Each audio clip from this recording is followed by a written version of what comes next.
So the vector warp node is a really great way to get some distortion effect on whatever map that is plugged in. It's kind of like a regular grayscale warp or a directional warp.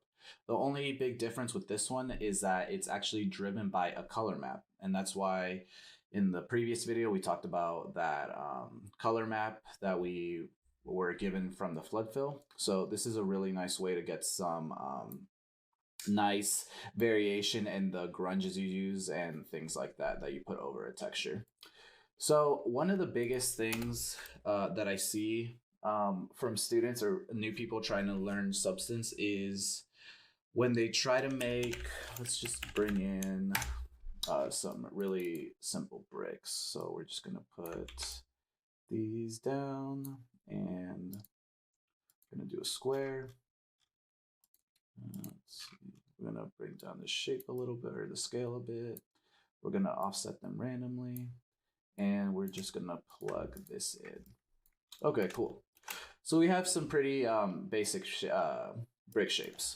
Now, the next thing from here that a lot of people are gonna do is they're gonna start bringing in that kind of subtle surface noise that breaks up the larger details inside the bricks. So, for example, I know a lot of people bring in like grunge maps or even cracks for sometimes to like break these bricks a little bit. So let's actually just bring in some cracks, kind of like we did in the previous video.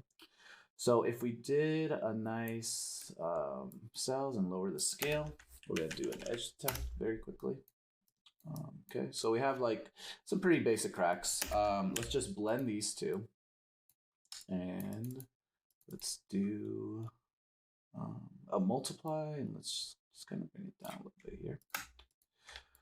So from here, I know a lot of people are gonna pretty much call this done and say like, okay, this is these are the cracks on my bricks. Realistically, cracks don't usually kind of continue this way, at least on bricks. They're kind of more sporadic and random, and it's kind of difficult to get that sporadic feel unless you're kind of randomly shifting each one of these kind of cracks in a certain way. So that's where that vector warp comes in. So let's actually bring this vector warp in, vector warp grayscale. We're gonna take this, let's see, I believe it is, yep, we're gonna take these cracks as the input. And then, like we talked in the previous video, we're actually gonna make a clown map or a random color map based on this tile generator. So we're just gonna do a flood fill from what we learned from the last video. We're just gonna get this kind of crazy gradient scale map. We're gonna bring in our random color node. We're just gonna connect this right here. We're gonna have all these different colors. And the way you wanna look at this kind of map is almost, you wanna think about it as every single color that you see here is gonna shift it like almost in a random way. So it's not all interconnecting.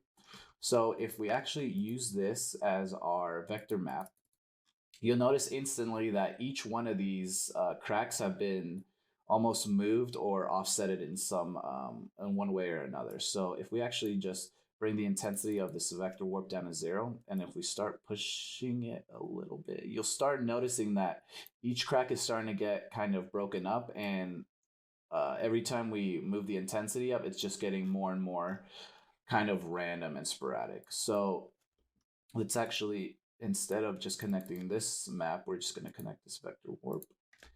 And there we go. So now the bricks are feeling a little bit more realistic. We have these cracks that are not necessarily all continuation, but more random, and they're just more how you would see in the real world. These cracks, like they're all over the place. They're not just a continuation line. And this is kind of a nice way to just get some really nice variation. So it's not, you're not thinking of like this map just almost being overlaid on top of your texture, but more so you're taking this texture and you're moving it and offsetting in ways that it'll give you some nice different variation on your surface. Another way we can do this is just bringing in, for example, a grunge map. And we're just going to do a blend again. Just gonna do this, bring this. We're gonna do, let's just do an opacity and connect this. Okay, let's do maybe multiply maybe. So here you'll notice that these sorts of details from this map are being kind of brought across different bricks altogether. If we want to kind of separate and break it up like we did prior, we can do the exact same thing. We can just take this existing flood fill. We're going to duplicate it. Actually, we don't actually have to duplicate this flood fill. We're just going to break a connection off this flood fill to random that we already have. So we're just going to take this vector warp and duplicate it. And use it as an input.